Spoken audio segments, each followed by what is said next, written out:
ሰላም ሰላም የተወደዳችሁ ቤተሰቦች እንዴት ናችሁ? እንኳን በሰላም ወደ ፋኖስ ኢትዮጵያ መጣችሁ ብያለሁ። እንግዲህ ዛሬ ደግሞ የምናየው ያው ከትላንትና የሚቀጥል ነው። በእርግጥ ትላንትና ባለ ሁለት ሆሄ ቃላቶችን ነበር ስንመሰረት የነበረው።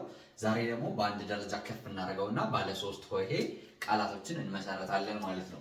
ማለትም ትላንትና ያው የትላንትናው ቪዲዮ ያያችሁ ተማሪዎች ለምሳሌ ቱን እና ታን በአንድ ላይ በማድረግ ቱታ ሚል ቃል መፍጠር ታ ሚል ማለት ነው። ሌላኛው ለምሳሌ ሃ የምትባለዋን ፊደል ለምሳሌ እዚህ ጋር ሃን እና ናን በመውሰድ እንደዚህ ሃና ወይ ደግሞ ይችኛዋን ሃ ማለት ነው ሃ ና እያልን ስንጽፍ ነበረ ማለት ነው።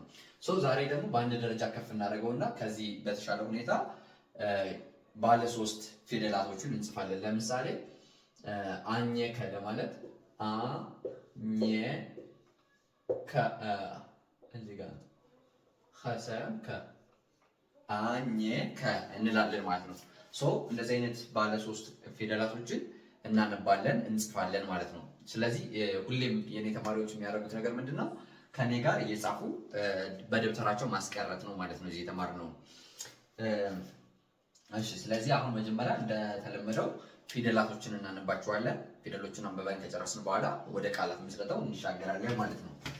ኦኬ ይሄን አጠፋዋለሁ። ተ ቱ ቲ ታ ቴ ት ቶ ቸ ቹ ቺ ቻ ቼ ች ቾ ሃ ሁ ሂ ሃ ሄ ህ ሆ ነ ኑ ኒ ና ኔ ን ኖ ኘ ኙ ኚ ኛ ኜ ኚ ኞ አ ኡ ኢ አ ኤ እ ኦ ከ ኩ ኪ ካ ኬ ክ ኮ ኸ ሁ ሂ ሃ ሄ ህ ሆ ወ ው ዊ ዋ ዌ ው ወ።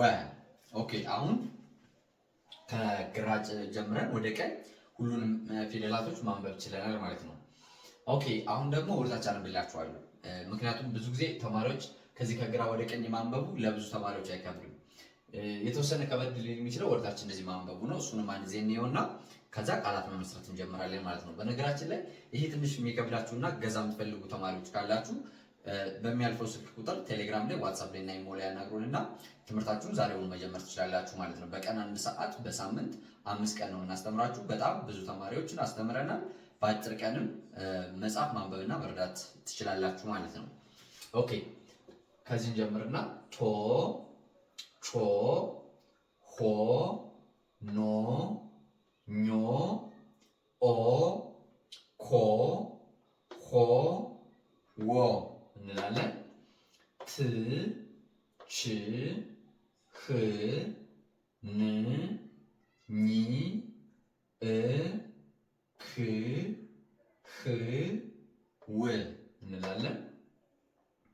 እሺ ቴ ቼ ሄ ኔ ኜ ኤ ኬ ሄ ዌ ታ ቻ ሃ ና ኛ አ ካ ሃ ዋ ቲ ቺ ሂ ኒ ኚ ኢ ኪ ኪዊ ቱ ቹ ሁ ኑ ኙ ኡ ኩ ሁ ው ከዛ ተ ቸ ሀ መ ኘ አ ከ ኸ ወ ኦኬ። አሁን ምንድነው የምናደርገው? ቃላት ምስረታ ነው የምናደርገው ማለት ነው። ስለዚህ እኔ በደብተር ያዘጋጀሁት አለ እሱን እንጽፍላችኋለሁ። መጨረሻ ላይ እኔ ከጻፍኩት ውጭ የሆነ ደግሞ ራሳችሁ መስርታችሁ ኮመንት ላይ ትጽፉልኛላችሁ ማለት ነው። እንግዲህ እንዳልኳችሁ በውስጥ መስመርም ስለምናስጠና ቴሌግራም ላይ፣ ዋትስአፕ ላይ እና ኢሞ ላይ ያናግራችሁን ትምህርታችሁን መቀጠላችሁን እንዳትረሱ። አሁን ቃላት ልመሰረትላችሁ። ኦኬ ለምሳሌ የመጀመሪያው ማን ማለት ትችላላችሁ? አኘከ አኘከ ቅድም ብለነዋል። አኘከ የሚል ጽሑፍ መጻፍ እንችላለን። አኘከ ለማለት አ ከዛ ኘ ከዛ ደግሞ ከ እንላለን ማለት ነው። ስለዚህ አ ኘ ከ አኘከ ማለት ትችላላችሁ። ሁለተኛ አከከ ማለት ይቻላል። አ ከ ከ ያው አ ከ ከ ሁለቴ ማለት ነው። ከዛ ተከነ ተከነ ማለት ትችላላችሁ። ተ ከ ነ ተከነ ተከነ ማለት ትችላላችሁ። ተካነ ማለትም ትችላላችሁ።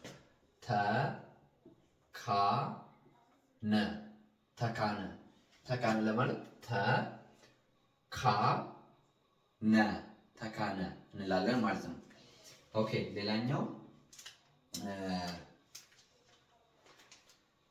እሺ ባለ አራት እዚህ ላይ ልጻፍላችሁ። ለምሳሌ እውነት ብላችሁ መጻፍ ትችላላችሁ። ባለ አራት እዚህ ላይ ልጻፍ እውነት እውነት ማለት ይቻላል። እንዴት ነው የምጽፉት? ባለ አራት እውነት እውነት ብላችሁ ጽፉ ማለት ነው። ሌላኛው እውነት እህት ማለት ይቻላል። እህት እህት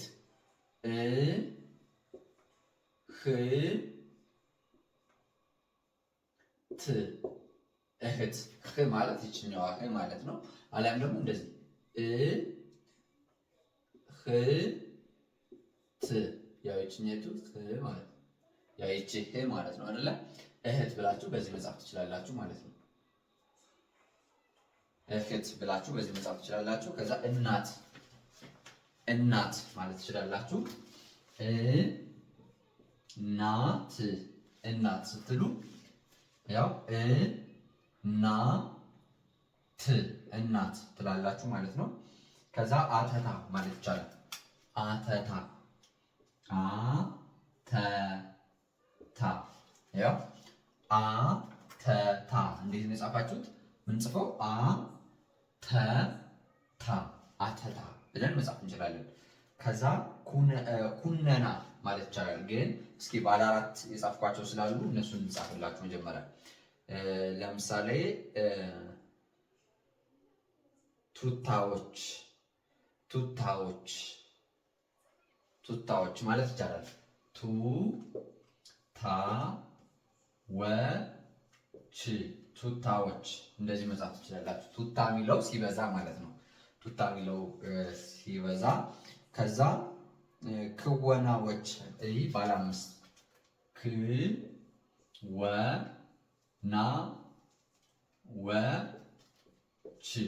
ይሄ ደግሞ ክወናዎች ክወናዎች ክንዋኔዎች ማለትም ትችላላችሁ።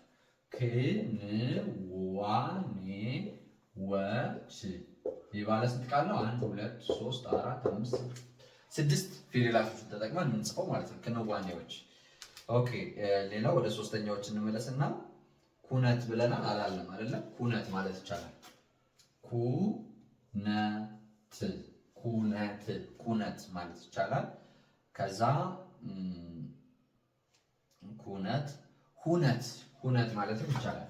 ሁነት ስትሉ ያው እንደዚህ ሁነት ሁነት አሊያም ደግሞ ሁነት እንደዚህ ማለት ትችላላችሁ።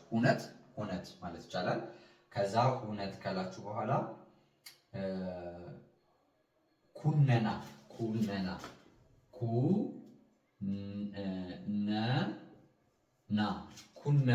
መኮንን መወንጀል ማለት ነው። ኩነና ማለት ትችላላችሁ።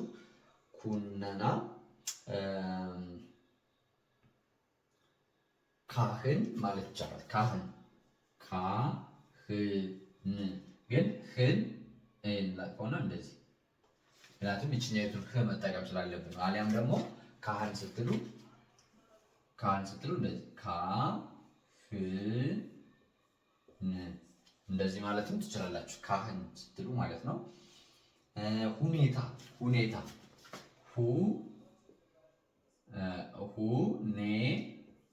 ይሄኛው ምን ይላል? ሁኔታ ማለት ይችላል። ሁኔታ ማለት ይችላል። ትችት፣ ትኬት፣ ታኬታ ማለት ትችላላችሁ። ሁኔታ ምን ያልኳችሁ አሁን? እሺ ትችት ምን ይላል? ትችት ማለት ይቻላል። ትኬት ማለት ይቻላል። ትኬት ያው እዚህ ጋር ነው ሁሉም እዚህ ላይ የምጽፋቸው ት ከዛ ኬ ከዛ ተመልሰ ት አሊያም ደግሞ ትችት ስትሉ ትችት ተመልሳችሁ ማለት ነው። ሁኔታ ስትሉ ደግሞ ሁኔታ ትላላችሁ ማለት ነው። ስለዚህ ከዚህ በላይ ደግሞ ምን ማድረግ ይቻላል? እነዚህን በማቀነባበር ደግሞ አዳዲስ ትርጉሞች ማውጣት እንችላለን። ለምሳሌ እናት የሚለው አለ አይደለ? እናት ይላል። እናት የሚለው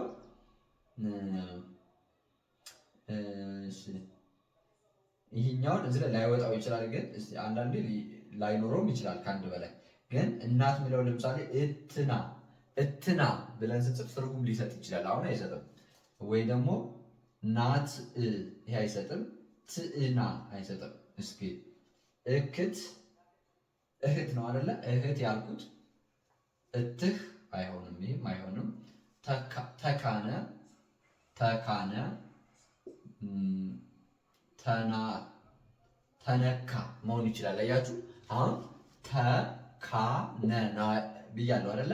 ተካነ የሚለው ተነካ ብለን ደግሞ ሌላ አዲስ ቃል መፍጠር እንችላለን። ያው ተነካ ይህ ሲቀናበር ማለት ነው። ተካነ የሚለው ተነካ ይሆናል። ካን ወደ መጨረሻ ከወሰድ ነው ማለት ነው። ስለዚህ እንደዚህ አይነት ፊደሎችን በማቀነባበር አዳዲስ ትርጉም ያላቸው ቃላቶችንም መፍጠር እንችላለን ማለት ነው። እንግዲህ ለዛሬ የነበረን ቆይታ ይህን ነው የሚመስለው። በቀጣይ ማሳያችሁ ከነዚህ የሚቀጥሉ ፊደላቶችን እናጠናና ልክ እንደዚህ ቃላት እየመሰረትን እንማማራለን ማለት ነው። ለምሳሌ ይሄ ተቸሃነ ኘአከከ ወ ከዛ ነገ ደግሞ ዘ ዠ የ ደ ጀ ገ ጠ ጨ እያልን እንቀጥላለን ማለት ነው። ሌሎችንም 34ቱንም የአማርኛ ፊደላቶች ልክ በዚህ መንገድ እየተማርን እስከ መጨረሻው የምንዘልቅ ነው የሚሆነው። ስለዚህ ሰብስክራይብ ያላደረጋችሁ ተማሪዎች ካላችሁ ሰብስክራይብ አድርጉ። ሼርም የምታደርጉላቸው ጓደኞቻችሁ እህት ወንድሞቻችሁ ካሉ ቴሌግራም ላይ፣ ዋትሳፕ ላይ፣ ኢሞ ላይ በምታወሩበት ሚዲያ ሼር አድርጉላቸው። እነሱም ይጠቀሙበታል ማለት ነው። ከዚህ ባለፈ ደግሞ ያው በግላችሁም እገዛ የምትፈልጉ ካላችሁ በሳምንት 5 ቀን በቀን 1 ሰዓት እኛ ጋር እየተማራችሁ ውጤታማ የሚባል ጊዜ ማሳለፍ እንችላለን ማለት ነው። በተረፈ እስከዚህ ሰዓት አብራችሁ ስለቆያችሁ ከልብ አመሰግናችኋለሁ። ሰላማችሁ በያላችሁበት ይብዛልኝ። ሰላም፣ ፍቅር፣ ጤና ለሀገራችን። ይህ የእናንተው ምርጥ ፋኖስ ኢትዮጵያ ነው።